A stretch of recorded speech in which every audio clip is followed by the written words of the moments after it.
What you've seen in the last 45 minutes is just a taste of what you'll see in these 18 hours. The history, the feeling of what it was like. If you were there, we'll bring you back. If you were not yet born, we'll really educate you. And I suppose the first question that I would ask the two of you is, what did you learn doing this that you didn't already know, because you remember the Vietnam War? I did, and I had a high. Can you hear me? Is there a switch on the bottom? Hello, hello. Here you go. So I had a high draft number in the last time they did the draft. I lived through it. I grew up in Ann Arbor, Michigan, and I think I thought I knew everything about the story. And I think for both of us, and including our writer, Jeffrey Ward, who is in his 70s, I'm in my 60s, Lynn is in her 50s, our senior producer, Sarah Botstein's in her 40s, and most of the people who work for us, the extraordinary editors and the researchers and the folks who found the pictures, were in their 40s and 30s and 20s. And so we were all represented, and each day of the production represented a kind of daily humiliation of what we didn't know. And it was really, really helpful to us in lots of ways that we could sort of rid our system of that conventional wisdom, the superficial knowledge that all of us sort of have and assume as we think about a historical period, particularly as it recedes. I think we were aided a little bit by the fact that unlike the two other wars that we had done on the Civil War and the Second World War, it wasn't smothered in sentimentality and nostalgia. There's no worry that the Vietnam War will ever have that. And so in some ways, we were liberated to pursue the story that we thought we knew and realized instantly we didn't know with a great deal of vigor. So the world was turned upside down. Now, you saw a reference in the next to the last clip about Les One. He had been effectively, not running Vietnam, but he was the dominant member of the Politburo by 1959. And Ho Chi Minh, though a figurehead to his people, beloved figurehead, and to the world, was not calling the shots, certainly from 64 on, and that he had been the architect of the disastrous for them Tet Offensive, but even more disastrous for us. So it was every day was a learning experience. Well, Lynn, when you put this together, you factored in the North Vietnamese perspective, which is something that we have not seen. And this changed a great deal. Yes, well, we felt from day one that if we were going to try to tackle the Vietnam War, we wouldn't make the mistake that many Americans make, which when we think about the Vietnam War, we think about ourselves. That's leaving out actually 2/3 of the story, the North Vietnamese and the South Vietnamese. And we made a very big effort to go to Vietnam multiple times, to meet people there, to ask them to tell us their stories the same way we did here. And I think, in thinking about what we learned, one of the things we learned was just how courageous it is for people to tell their stories and to sit down and talk to someone you don't know that well and discuss some of the most difficult and painful experiences of your life and loss and how you go on, all those kinds of things we found was revelatory in Vietnam and in the US with Vietnamese Americans, with North Vietnamese, with people who fought for the revolution on the winning side in the South. We really tried to cover as many points of view as we could. And actually, if I could, I'd like to take a moment, because while we're here today, there are many people in the room who actually shared their stories with us, two of whom you saw on screen, Neil Sheehan and Joe Galloway, very courageous reporters who are here. Don't know if we could bring the house lights up, if that's possible. Thank you. We'd like to thank you very much. Joe, stand up, Joe. I don't know where you are, but I know you're here somewhere. There's Joe, and Neil is here somewhere. Thank you. And then there are also many other people that you did not see on screen just now that are also in the film, and we would really like to ask if you would also stand so we can thank you for your incredible contribution to our film. I think you know who you are, those of you who were interviewed for this film who are here. Yeah. There's General McPeak. I think you're supposed to stand up. No, he's not going to do it. Yeah, thank you. Yeah, one more in the front row is not standing up, but anyway. It was a humiliation. It was also a revelation every single day, because we found out how much we didn't know. And a lot of it has to do with new scholarship and people's willingness to talk and just the passage of time and how the world has changed. I guess so that's that part of it. one of the questions that probably a lot of people will have, and we hope to be able to take some time to take your questions, is that how these events, which unfolded 40 years ago, have affected the political climate of today. Well, it's interesting, Bill, because I could have come out and said, we've spent the last 10 plus years working on a film about mass demonstrations taking place in many cities across the country, about a White House sort of preoccupied with leaks, about a big document drop, about asymmetrical warfare, about a political campaign reaching out to a foreign power at the time of a national election. And I would have listed 5 things out of 500 things that resonate with today. And yet, it's so interesting that we began this project before Barack Obama even thought or announced that he was thinking of running for president. And we went through 2 terms of that, and we're into the term of the next president. And it felt back then incredibly relevant. And I think it reminds us that though we are always disposed to say that history repeats itself, I don't think it does, or that we're condemned to repeat what we don't remember. That's lovely, but it's not it. Mark Twain is supposed to have said that history doesn't repeat itself, but it rhymes. We've spent the last dozen years, or 10 years at least, listening to these rhymes and these themes and these motifs and patterns that come again. And so I think Lynn would agree that, as I said in the introduction, that a good deal of what's wrong right now in terms of our inability feel like that began. It was a virus planted somewhere in Vietnam, and that we're seeing the full fruits of that toxicity today. I've had the good fortune to be able to view the entire 18 hours, and you make it very clear that this country has not really been able to put Vietnam behind it. Yes, I think that was really one of the central motivations for us in making the film, was to try to figure out why that is and to maybe help with that process if we possibly could by essentially going back to the beginning and trying to understand what actually happened. Because I think we don't really know as a country what happened. And we certainly don't know what happened in Vietnam as well as we could. But even here, we don't know. And so we felt that if we could just, in a dispassionate way, with an open mind and open heart, talk to people who lived through it, listen to the scholars on all sides of the spectrum, and try to tell the story in as fair and open-minded a way as we could, perhaps we could start a process where we really can have a kind of conversation that we've never really been able to have about Vietnam. And it's not taught in schools because it's a very difficult subject, and teachers, we've talked to many teachers, they kind of avoid it because then they hear from parents on whatever side of the political spectrum that they've said something to the kids that maybe isn't what they would like them to hear. So it's just very hard to talk about because we can't agree about what happened. And we wanted to just explore that and see if we could help. If the war comes up among people of a certain age, it still is often in the question of why couldn't we have won? Why didn't we win it? But as one of your subjects makes very clear, nobody really wins, do they? I think this is the important thing. We study war, the worst things that human beings do, because it's so revealing of human nature. And Lynn and I didn't have big objectives. We wanted to tell the story. We're hoping, of course, as she says, that it may be helpful, that, as I said before, you can. But our job as a journalist is to sort of get the facts right and organize it in a coherent way. We've spent 10 years just really trying with our extraordinary, crew to tell it right, to try to interbraid and intertwine these stories.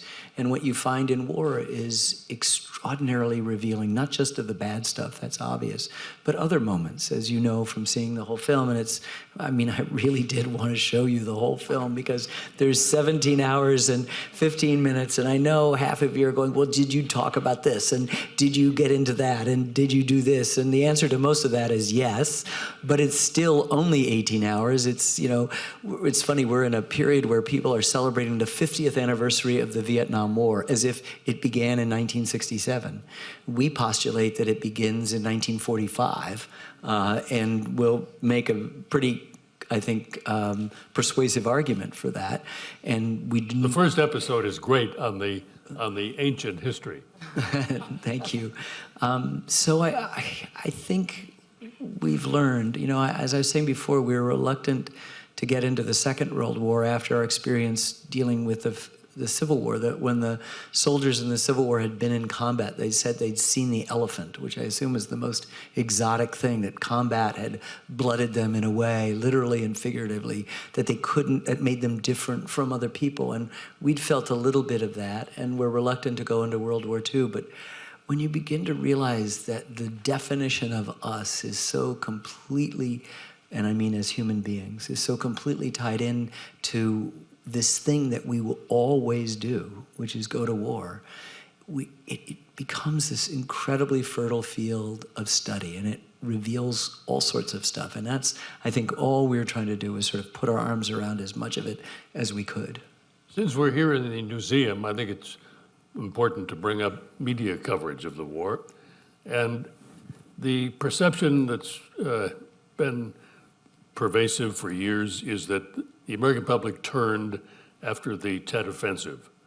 But we know from scholarly work, including the Army's official history, by the way, official history of media coverage of Vietnam, that the tide began to turn as the number of casualties increased. And in fact, people were quite discontent before the Tet Offensive. Yeah, there's polling data and there's other evidence of that. By early '67, the public was becoming disillusioned with the war and disapproved of the president's handling of the war. And it just, they tried in the late part of '67 to sort of explain why the war was going well and that we were about to win. And that sort of brought the numbers up a bit. And then they crashed down again after the Tet Offensive, but the trend was already in that direction. And you see from the Pentagon Papers, and you hear from the conversations that we hear Johnson and his aides talking, and later Nixon and his aides talking. They're acutely aware of the public's patience running out. And I think General Marshall said during World War II that in a democracy, you only have 10 years to win a war. But there's no question that television played a huge role. Yes, yes, indeed. and I would say the early journalism too. Neil Sheehan and Malcolm Brown and David Halberstam, early gung-ho supporters of the U.S. Fight and struggle in Vietnam, are going there, attempting to tell the stories, and are realizing there's a disconnect between what the field commanders are saying and what the press office in Saigon and Washington is putting out. So as early as '62, you're getting some dissonance. And for those folks who are reading the AP or reading the New York Times or other places, you begin to see that something's wrong. What the television does, and I think we overemphasize the television aspect in some ways, that we always call it the living room war. And the nightly news then was not as graphic as some of the stuff post-Tet and post-Tet was. So there was still an arm's length. The press was more than willing to give the government the benefit of the doubt and went forward. But it is, as you said, the commanders would brag to visiting Congress people that, we're killing 10 of them to one of us. And one senator said, but those of the us American people only care about the one. Right. And those of us who were there on the ground and listened to the briefings every day, so many killed in action, enemy killed, knew that for every firefight that we'd seen that drove away Viet Cong, the American troops would back off and the Viet Cong would come back. We have a Marine. I covered many stories, so did all of my colleagues, which said basically the same thing. They'll be back. You've got a lot of things going on, and one of our Marines is so extraordinary. He says, war is a real estate business. And we would go up and take a hill and then go back again. And he said, you don't like to be wounded in the same place, taking the same place twice. And then if you add that to the sort of legacy of Robert McNamara, was this sort of the systems analyst who thought everything could be quantified, it just boiled down to body count. And then you've got a skewed metric. It increases the likelihood of people shooting first and asking questions later. And it also then made the American people, as much as you could look at those things every week and say, oh, good, it's 10 times more of them than us. That one got to be intolerable. But it didn't work if you were there. I mean, we, as early as 1967, we had little campaign buttons that said, I was ambushed at Credibility Gap. Yeah. Well, I mean, with hindsight, we can also look back and sort of raise the question, how do you measure victory in a war like that? What does victory look like? That's a question that's constantly asked. So it's the number of enemy killed is not a measure of victory, actually. And the American public's willingness to continue to fight and support the war is actually a major asset that the government, that you need to win, or to keep fighting even. And as you saw from the scene of what's going on in Hanoi, they have total control over their narrative, total censorship of the press, a very straightforward way of telling their story to their people. And that's a huge asset in a war that, was for us fighting halfway around the world. I do want to say that one of the things we at least came to appreciate, which was alluded to earlier, was the courage of journalists to cover the war on all sides. Hundreds of journalists were killed during the war, some of them very well known, some not so well known, some Vietnamese, European. People came from all over the world, and we wouldn't have been able to make this film without the photographs and footage and the reporting that you and your colleagues did, and we're very grateful because that's the only way we know, even for, as much as we know what happened, to some degree we're able to show it because of this incredible archive that exists. And of course, journalists following the United States military today do not have that same freedom of access that we enjoyed during Vietnam. That's one lesson I think the military would say that they learned very well from the Vietnam War, is not to give unbridled, unfettered access. I think that's clear. Yeah. Okay, that's not. What do you want the American public to take away from this enormous epic? It's funny. We're in a very, very uncomfortable position right now insofar as people say, you worked on this for 10 years, you must be so sick of it. And we are, in fact, bereft because we're leaving it. And it has actually happened already, Bill, that the film is no longer ours. It's yours. You've had the experience. We've had the experience of seeing it over and over again, hundreds of times. And as I said, we were dedicated to trying to tell a complicated story and to create a space where many perhaps conflicting or opposite truths could coexist because they still remain truths to those people, and to honor as many perspectives as possible. And you'll see in the film, or as you've seen in the film, we don't have our thumb on the scale. We're kind of just telling it like it is. And we've tried really hard to do that. So in a way, we would certainly love for people to embrace it, to see it, to try to hopefully understand it better. Perhaps there would be just a modest hesitation before people would enthusiastically go off to war, which we do. In my Civil War series came out in September of 1990.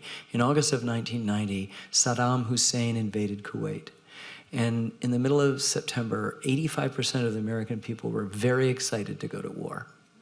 And the Civil War series aired, and that dropped by 25%. And this was just about Americans 150 years before killing each other. But it reminds people of what the cost of war is. And that's a hugely important thing. All of the intricacies of the stories, all the beauty and even the love that comes out of some of the intersections of this film are, it seems to me, secondary to just the fact that we go to war all the time. And it may be possible for something like that to happen, but we can't pretend that we'll ever stop that juggernaut. We've now been involved in a war that is longer than the Vietnam War, and yet it is off on the periphery for so many Americans. Unless they have relatives or friends or other connections to it, they don't notice it. That's another legacy of the Vietnam War, no draft. So most Americans are not directly involved or affected or obligated to participate in any way, shape, or form. So it is off screen, and we have the way the story is reported is also not the same. So I think you'll see many resonances with our current wars and this war, and lessons learned and not learned, and that'll be an interesting conversation for the country to have. The architects of the wars we're fighting now were very well aware of the lessons of Vietnam and tried not to make any of the same mistakes. So as Henry Kissinger famously said, we will make our own mistakes when they came into office. We will not make the same old mistakes. Like Ken was saying, every situation is different. So we can't make, I say think it's the same. as we've talked to military people back then and today, and some of them in both places, you realize that the military really learned some important lessons, not just about the limitations of the press, but also how to conduct a war and these sorts of things. But the policymakers forget. And what we saw in every single president, and we would argue, as I said before, that the war begins in 45.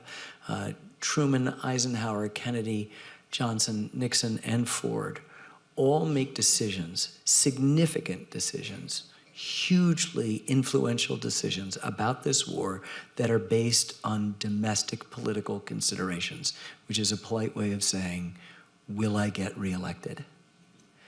And that is not the way to do it. And I fear that there are ways in which the natural human inclination to war, meeting those sorts of exigencies, produce the kinds of mistakes. So you can look at Desert Storm as a perfect example of an American military, restrained and self-disciplined, trying not to make any of the mistakes of Vietnam. But then you can find, as you say, there's kind of elasticity within our policymakers, and somehow wars then become, at a distance, kind of realistic solutions, and many of them are not. I mean, I've made 2 films about wars that seem necessary, the Civil War and World War II. Not good wars, but necessary wars. And this is something we have to always wrestle with. And I think maybe making films about war at least give us some ability to understand what the cost might be. And that's the responsibility. That seems like a good note on which to offer you, the audience, a few minutes to ask questions. We have mics on either side of the auditorium, and I will call on people one after the other. So please. Can I also say something? One of the reasons why war is covered differently is not just the limitations, but it's so expensive. And as news moves and gravitates to entertainment, it's much cheaper to assemble a blowhard in a studio than it is to send a correspondent someplace and record this stuff. And I would like to just make one other point, which is this film, which we have spent 10 years and millions of dollars making, could not have been made in any other place but public media, public broadcasting. There is not a business model for what we've done, and it doesn't pay except in public broadcasting. And so we want to reiterate that, we came to the dance with these folks and we're leaving with them. All right. Yes, sir. Everything I've ever heard about the Vietnam War has been negative. Even once we left, what happened to civilians there afterward wasn't very good. Cambodia, Laos, whatever. Is there anything good that came from the Vietnam War? Well, that's probably a question that we will let the viewers of our film wrestle with. We certainly see enormously admirable people doing incredibly valorous and brave and generous things on all sides, actually. So it exposes, what human beings are capable of in the most beautiful way, and also some of the darkest things that we can imagine. And I think it's also a question for our country to ponder, which is, and this will be something for the country to discuss, and we don't have an opinion about it, but it comes up in the story. This war called and had our population begin to question the judgment and the integrity of our leaders in a serious way. Are we being told the truth? Are they doing what's right? Do they know what they're doing? Are we on the right path? and people began to protest and take action because they didn't think what the government was doing was right, and that kind of questioning tore the country apart, as did the decisions that the leaders made. That's not a good thing, but the questioning, I think we could argue, is very healthy for our society and something that we as Americans have always felt was sort of part of our DNA, but that came to the forefront in the Vietnam War, and that we're still with us, and some could certainly argue that that was something productive and positive that came out of this incredibly tragic, traumatic, painful, and devastating experience. Yes, sir. Thank you. My name is Ku Yuen, Ken, Lynn, and Mr. Plank.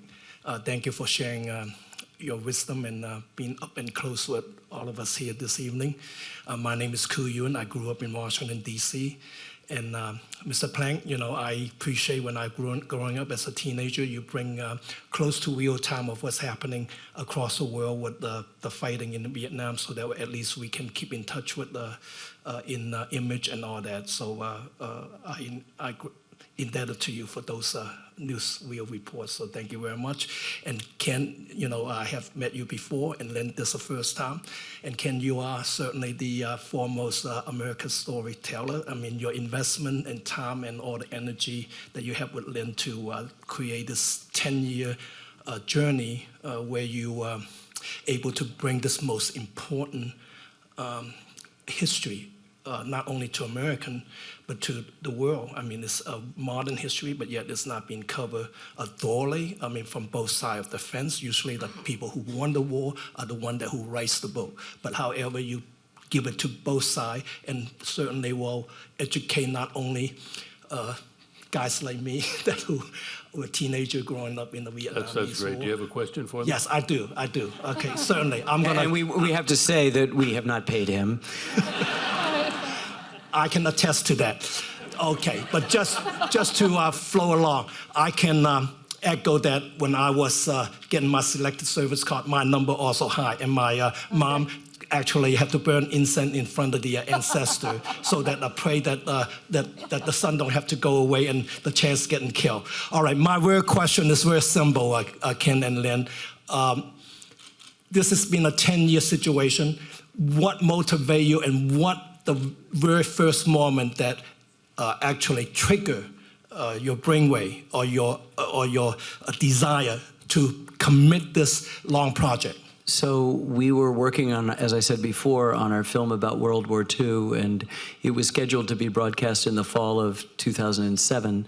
And sometime late in 2006, after, as I said before, vowing not to do another war after Civil War, sort of going around that, we understood just how vivifying the pursuit of war is as a subject matter, and revealing, as we've said over and over again this evening. And at the end of 2006, I looked at Lynn and I said, we got to do Vietnam next. And it was instantaneous. And so all of our energies, or many of our energies, have been plowed in that direction. And I think it is the realization that this is the most important event in the second half of the 20th century. Thank you so much. Yes, sir. Thank you. My name is Lynn from Washington, D.C. Thank you, Ken and Lynn, for this wonderful treasure that you're putting together. I would like to see if you can elaborate a little bit on your experience and your interaction with young Vietnamese in Vietnam and their perspective on the wars, and what are their hopes and dreams, especially, you know, the education system is very different over there. So really curious to hear from your perspective, what are, you know, from your interaction with them, what are their hopes, and how can we help bridge, or at least start the healing process, whether Vietnamese American or Vietnamese in Vietnam? Great question. That's a really great question, and I'm not exactly sure how to explain all of it, but you know, most of the contact we had in Vietnam was with people who were the generation that lived through the war. So the younger people were their children, or people that we just met in stores, or you know, just going through normal daily life. And we found generally that people were very curious to know what we knew about the war, because they didn't really know that much.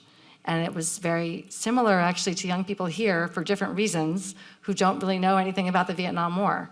And so there's sort of not an amnesia per se, but sort of a papering over of the actual tragedies of the war in Vietnam. That was the sense we had, that people didn't really know much and their parents didn't talk much about it because it was too painful. And so if you just scratch the surface, you find that there was a lot of curiosity and not a lot of knowledge. And so we had the sense that people were going to be very interested to find out what stories we would discover and perhaps find a way to bring them back so that the Vietnamese could also learn aspects of their own history. And I think, as many people, some people may or may not know, I certainly didn't quite understand, the country is still quite divided, actually, between winners and losers, North and South. And so there is a sense of reconciliation, true unification has eluded the Vietnamese, and they're looking for that. And so a question of how to get there is, perhaps through an open conversation about what actually happened. Thank you. Yes, sir.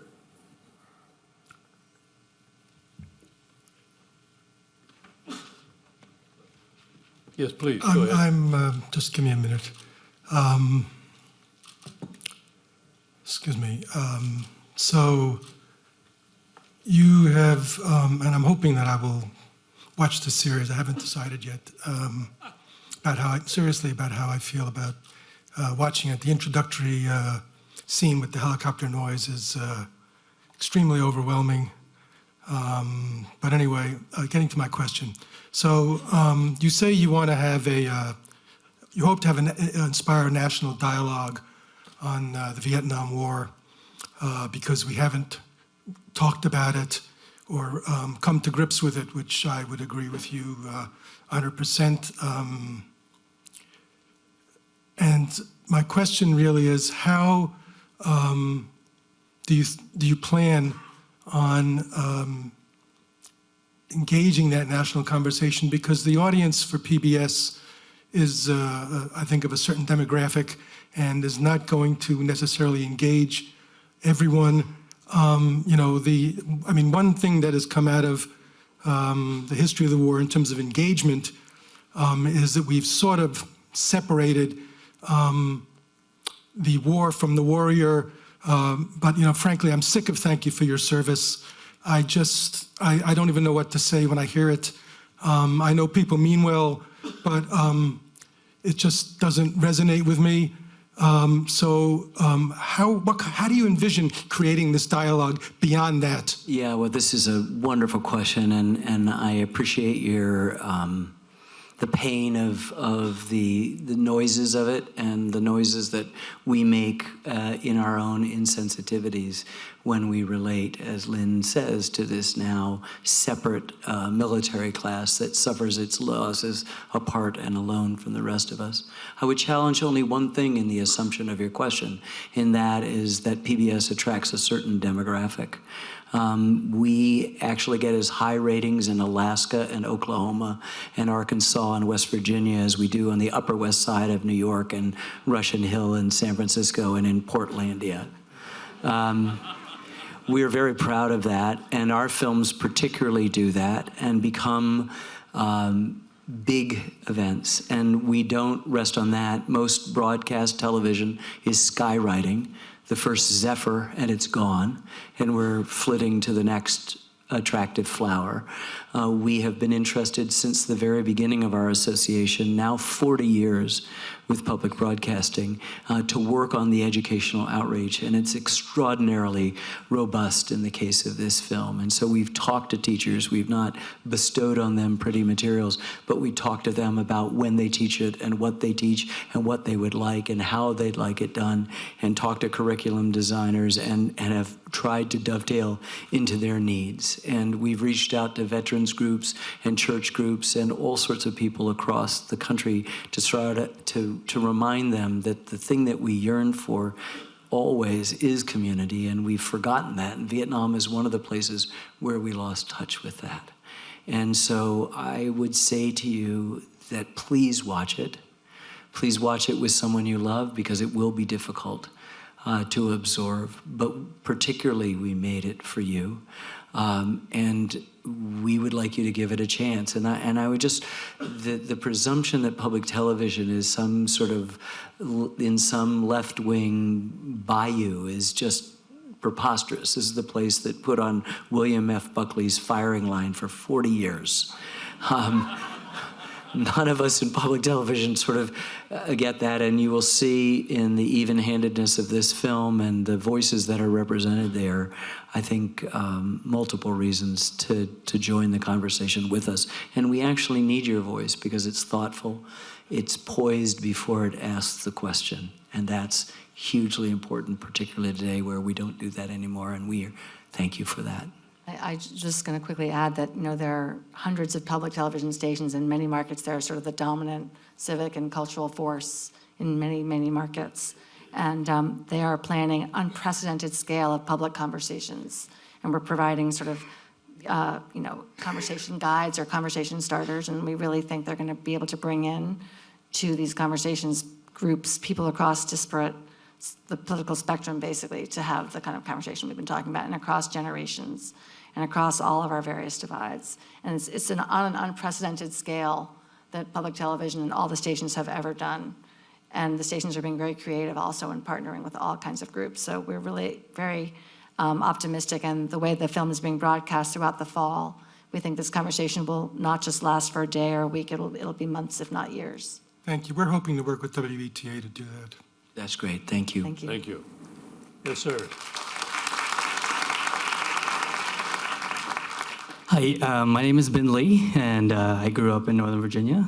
So I want to say to the gentleman earlier that selfishly, something good that came out was that I'm an American today. But my parents were refugees, so they've sacrificed a lot, and as well as all the service members here who sacrificed a lot. And so I just want to thank you for showing so many perspectives. I think that's so important. And I guess having grown up locally here, I look forward to seeing those conversation guides. I'm working with the local WETA station to see how we can engage the Vietnamese American community. These are conversations that we don't have in the community with our older generation. And so I was wondering, these people you interviewed seem to I don't know, maybe they're just telling their perspective, but they seem kind of enlightened about the situation. I don't know if how you've dealt, like how people have dealt with it. Like, I don't know, because it seems like it would challenge a lot of people's perception of the war.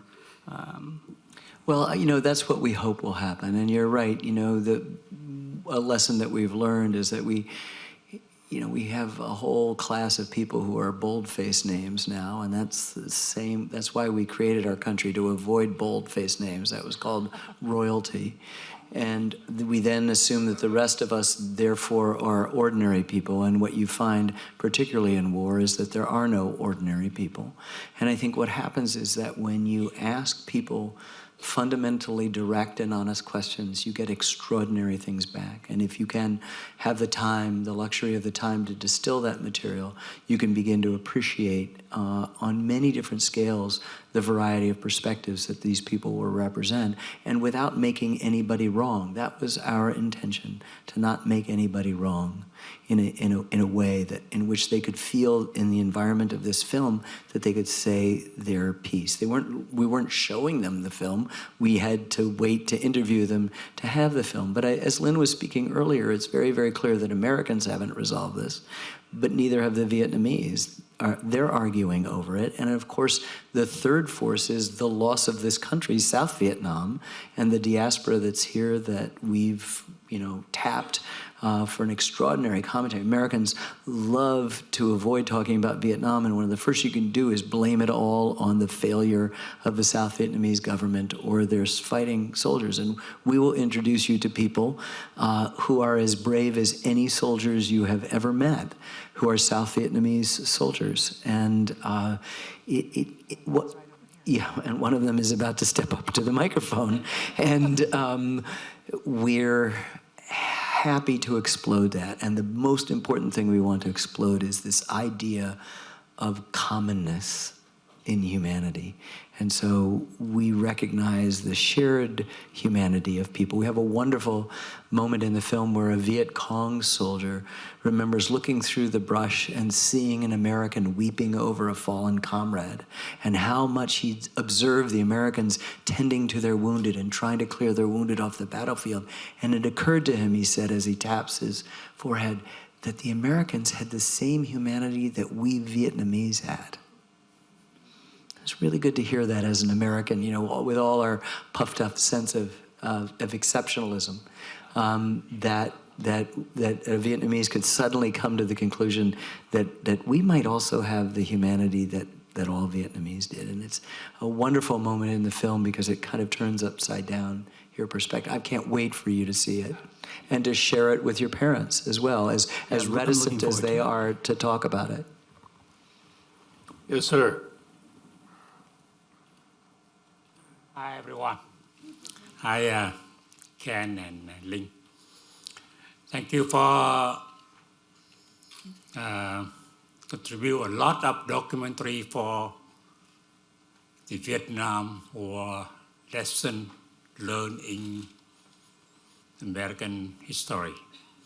I am former Lieutenant Colonel Harry Trần Ngọc Huế.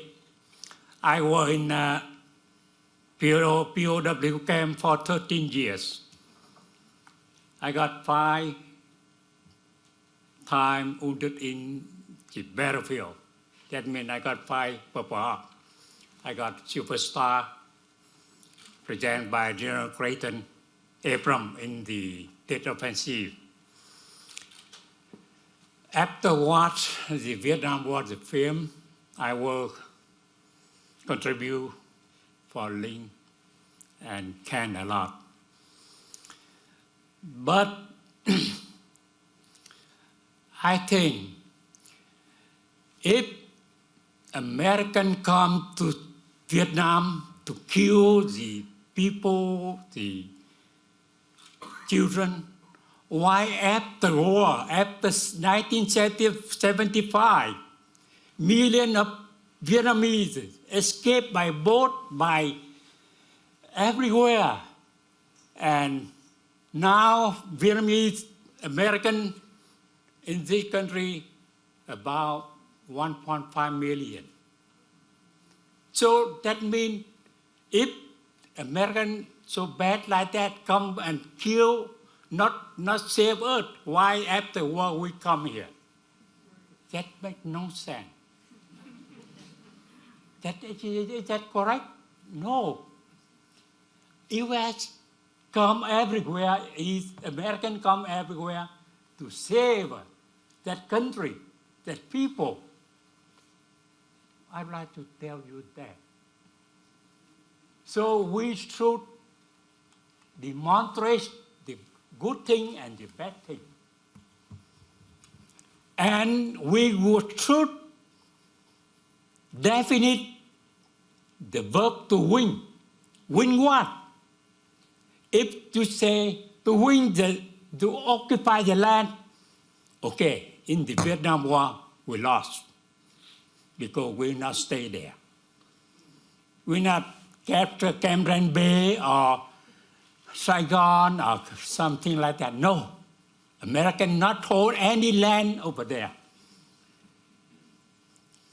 But we win the heart of all the Vietnamese from north to south. My fellow, I am American now, American. You should recognize that. Please, everywhere American come, easy, hope come there. I think, and everybody thinks so. You know, with the remaining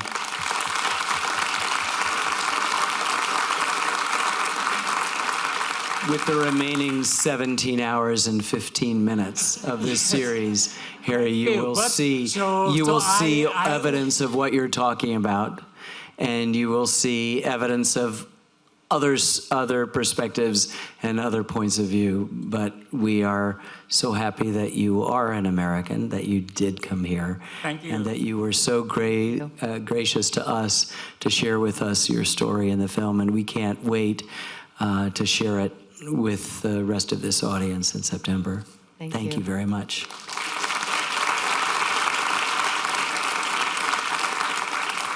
I do see that we have other people waiting. We have time for one, maybe two more questions, depending on how brief the questions and the answers are. So, ma'am? Okay. No pressure. My name is Laura Powers. I actually just had a question about the way that you tell stories. You guys have told so many amazing stories through your documentaries together. And this one in particular, there's just so many components, and you've had hundreds of interviews, you said. I'm just curious what that first meeting is like when you have all of this footage and all of these interviews, and how you try to tell the story that's also so fueled by so many emotions. So, well, you know, you hit the nail on the head. I was going to answer before you finished. In my very first film, I was trying to raise money. It was a film about the Brooklyn Bridge, and I wrote a sentence to somebody I was trying to raise money from, that I said that we were not interested in excavating the dry dates and facts and events of the past, but we were interested in an emotional archaeology. And that you begin to understand that we live in a rational world where 1 and 1 always equals 2. And we are quite correctly suspicious of sentimentality and nostalgia, which are base emotions. But our founders actually thought that by allowing people to govern themselves, we might be able to touch what they called higher emotions. And those are worthwhile. That's where 1 and 1 equals 3, is what we look for in our faith, in our art, in our relationships, in our love, all of those things. And so I think for us, those first meetings are terrifying, and the last ones are too. And we live in a kind of holy terror as we make these films. But I think we keep first and foremost the improbability of that calculus in our minds, and try to bring to the fore an emotional archaeology at all times. And I'm glad you see that makes us feel really good. I just wanted to just add one more thing, which is that it's incredibly collaborative what we do. So we're sitting here and we are taking credit for work that many, many people helped with. Sarah Botstein, our producer, is here. Our writer, Jeff Ward. David Schmidt, one of our producers, is also here. Our editors, the people who contributed their stories. There's so many people involved in every single frame that you see, choosing the footage, choosing the music, choosing the pictures, editing the narration, our narrator who read the words that Jeff Ward wrote for him, to sort of craft this overwhelming amount of material into a manageable narrative, scene by scene, chapter by chapter, episode by episode, and then the coherent whole. It takes a lot of people. And we're just lucky to have some very, very talented people work with us, really extraordinary team. And this particular project, I think because of the generosity of the witnesses who shared their stories with us, everybody's game went up a couple of notches, truly. Every day we'd come into the edit room just astonished by what our colleagues had done. So it takes a village, seriously. Yes, ma'am. It's like the last question. My name's Sophia Cobert. I go to Robinson Secondary School, and I just wanted to know how did making this film affect both of you guys as a person, and how, because I know that Vietnam affects people differently, so I just wanted to know how it affected you and how it changed you. Yeah, what grade are you in? 8th grade. 8th grade.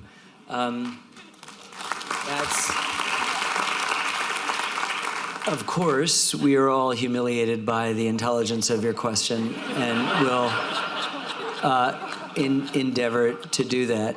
You know, we think about the soldiers who come home from war, and many of them suffer from a disease we now gave a name to after Vietnam called PTSD, which you've heard of.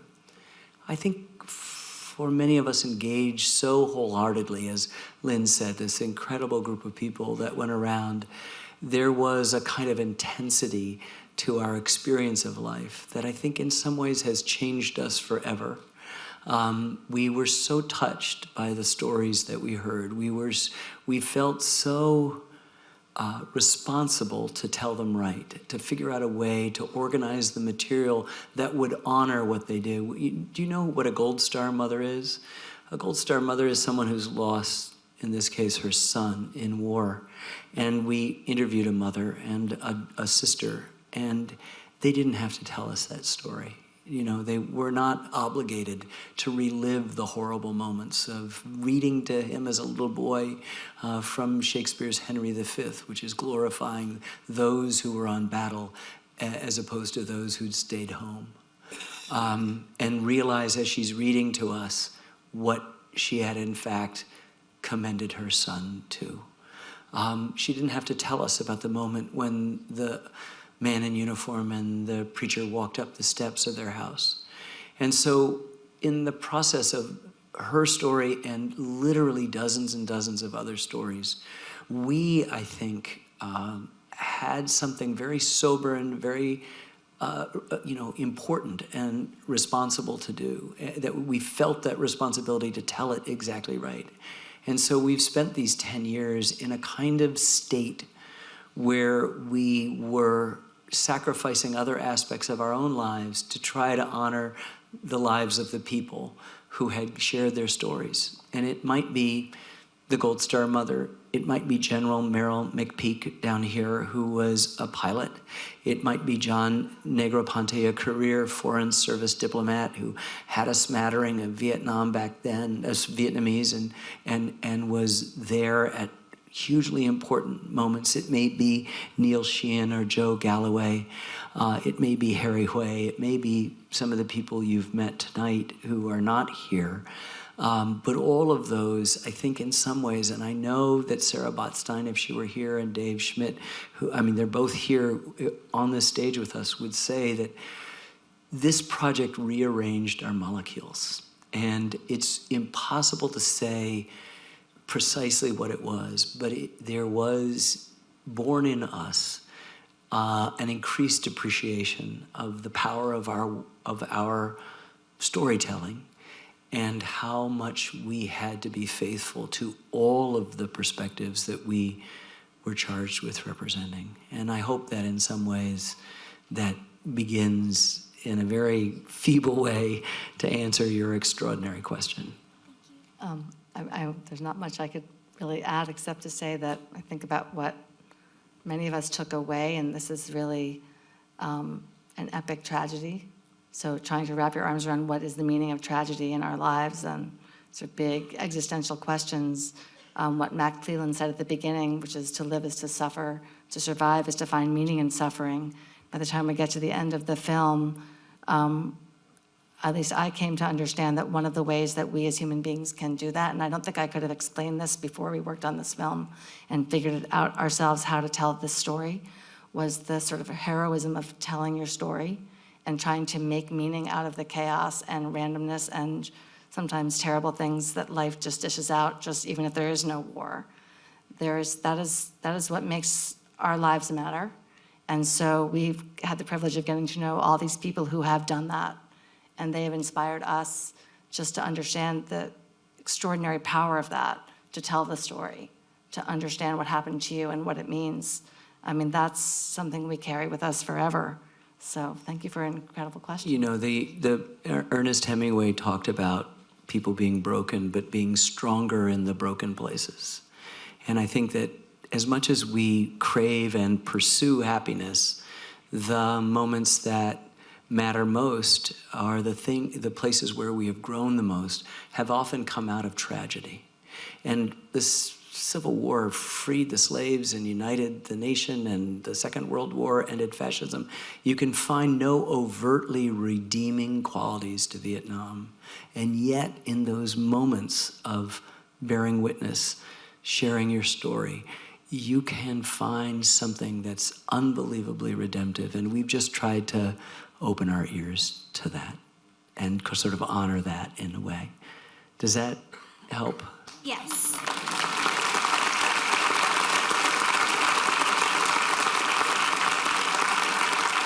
She deserves to be the last word. And with apologies to the folks over there, I think we end on that note because it certainly sums up what you were here to see tonight.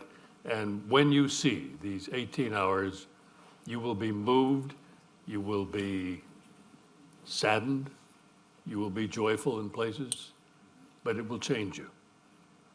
So thank you very much. Lynn Novick and Burke.